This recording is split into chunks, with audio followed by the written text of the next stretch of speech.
Hello बच्चों, कैसे हैं आप सब? मैं आशा करती हूँ आप सब बहुत ही अच्छे और स्वस्थ होंगे। तो चलिए बच्चों, आ जाइए अपनी अपनी कॉपी, किताब, पेन, पेंसिल सब कुछ लेकर, क्योंकि आज की कक्षा में हम पढ़ेंगे बच्चों हमारा अध्याय 13, जिसका नाम है बच्चों चिड़िया के बच्चे। तो बच्चों ये देखिए क्या है, ये है एक प्यारी सी कविता, है ना। तो चलिए बच्चों हम देखते हैं आप चिड़िया के बच्चे ये कैसी कविता है। तो आप सभी भी मेरे साथ मिलकर इस कविता को गाइएगा। आइए बच्चों शुरू करते हैं, लेकिन उससे पहले हम इसका पाठ परिचय देखते हैं बच्चों। ठीक है, देखिए इसका पाठ परिचय बच्चों।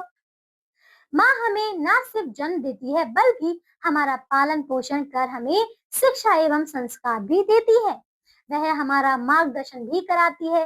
इस पाठ में भी एक माँ यानी कि बच्चे चिड़िया अपने बच्चों का मार्गदर्शन कर रही है। तो आइए बच्चों देखें आप इस जो बच्चों ये कविता है, इस कविता में देखिए एक चिड़िया है जो अपने बच्चों को संस्कार भी दे रही है, उसका मार्गदर्शन भी कर रही है। ठीक है, अब देखिए बच्चों इसका शैक्षणिक लक्ष्य देखो क्या है। कविता को सही लय और भाव के साथ पढ़ने में सहायता करना, माँ की देखभाल और प्रेम को समझाना, कविता से जुड़े नए शब्दों का उच्चारण। तो चलिए बच्चों ये सारी चीजें हम इस कविता के द्वारा सीखेंगे। ठीक है, आइए बच्चों मेरे साथ इस कविता को मिलकर बोलिएगा। ठीक है, चलिए बच्चों हम इसे बोलते हैं। आइए बच्चों देखिए, चिड़िया के दो बच्चे भोले, ची ची करके माँ से बोले, माँ क्या हम भी पर फैलाएं, झटपट उड़कर नीचे आए। तो देखिए बच्चों यहाँ पे देख रहे हैं, ये देखिए ये है चिड़िया की, ये देखिए ये है चिड़िया और ये है उसके दोनों बच्चे, है ना। तो देखिए ये जो बच्चे हैं ना, ची ची करके अपनी माँ से बोलते हैं, कहते हैं कि माँ क्या हम भी अपने पर फैलाएं, पर यानी कि पंख जो उन्हें उड़ने में सहायता करते हैं। तो वो कहते हैं कि क्या हम भी अपने पर फैलाएं और झटपट उड़कर नीचे जाए। अब देखिए इस पर और क्या होता है, देखिए बच्चों फिर आगे।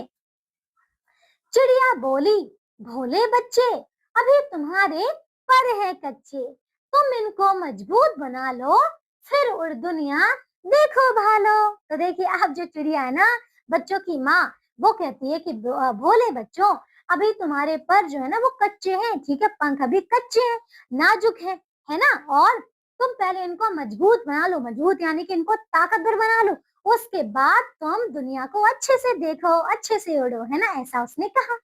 अब देखिए इसके आगे बच्चों, अब इसमें क्या है आइए से देखें।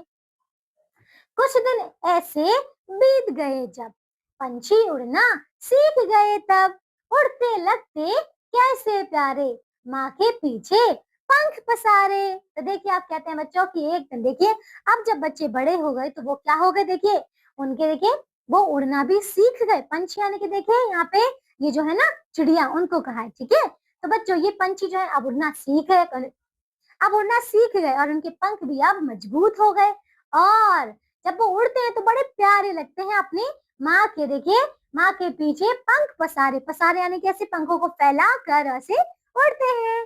तो देखिए बच्चों यहाँ पे देख रहे हैं कितनी प्यारी, कितनी सुंदर सी छोटी सी ये कविता है ना। हमने इसमें देखा कि किस प्रकार माँ अपने बच्चों को पहले समझाती है कि अभी तुम भोले हो, छोटे हो, तुम्हारे पंख कच्चे हैं, है ना। हमारी माँ भी तो हमें ऐसे ही करती है ना, हमें बताती है कि तुम्हें यहाँ नहीं जाना, ये नहीं जाना, ये नहीं खाना, वो नहीं खाना, नहीं तो तुम्हें नुकसान होगा, है ना बच्चों, बताती है। तो ये भी चिड़िया जो है अपने बच्चों का मार्गदर्शन कर रही है ना। और जब ये उड़ना सीख जाएंगे तो बस इनके साथ उड़ेंगी। तो बच्चों देखिए ये थी हमारी प्यारी सी कविता। अब देखिए बच्चों इसकी शब्दावली यानी कि वोकैबुलरी देखो बच्चों। भोले यानी कि मासूम, इनोसेंट, पर यानी कि पंख, विंग, मजबूत, ताकतवर, स्ट्रॉन्ग, पंछी यानी कि चिड़िया, बर्ड, पसारे यानी कि फैलाए, स्प्रेड। तो बच्चों देखिए ये था हमारा अध्याय। इसके आगे दिया बच्चों अभ्यास के प्रश्न उत्तर, तो आप सभी बच्चे इनको अच्छी तरीके से पूर्ण करेंगे। ठीक है बच्चों, चलिए तो मैं आशा करती हूँ बच्चों आप सभी को ये कविता पढ़कर बहुत मजा आया होगा और आपने सीखा होगा कि हमारी माँ हमसे कितना प्यार करती है ना। तो चलिए बच्चों आज की कक्षा के लिए सिर्फ और सिर्फ इतना ही। अब हम मिलेंगे एक नई कक्षा में इसके नए अध्याय के साथ। तब तक के लिए आप सब अपना ध्यान रखिए और स्वस्थ रहिए। बाय बाय बच्चों।